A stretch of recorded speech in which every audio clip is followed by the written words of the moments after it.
وعلى آله وأصحابه أجمعين ربنا ظلمنا أنفسنا وإن لم تغفر لنا وترحمنا لنكونن من الخاسرين رب العالمين শাওয়াল মাসের প্রথম তারিখে ঈদুল ফিতরের দিন রব্বুল আলামিন তোমার হুকুম আদায়ের লক্ষ্যে আসমানের নিচে জমিনের উপরে কাঁধে কাঁধ মিলিয়ে ধনী গরিব ভেদাভেদ ভুলি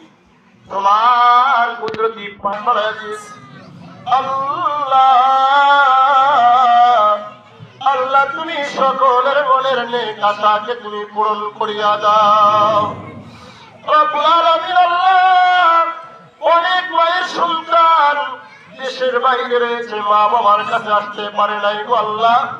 আল্লাহ তোমার কাছে হাত বাড়া দিলাম ওই সমস্ত সন্তান গুলাকে তোমার কুদরতি হাত দ্বারা তুমি হেফাজত করে নাও রব্বুল আলামিন আল্লাহ আমরা যারা হাত উঠাইলাম আল্লাহ আমাদের সন্তান সন্ততি স্ত্রী পুত্র যারাই রয়েছে গো মালিক আল্লাহ তুমি সকলকে দিনের জন্য কবুল করিয়া নাও রব্বুল আলামিন আল্লাহ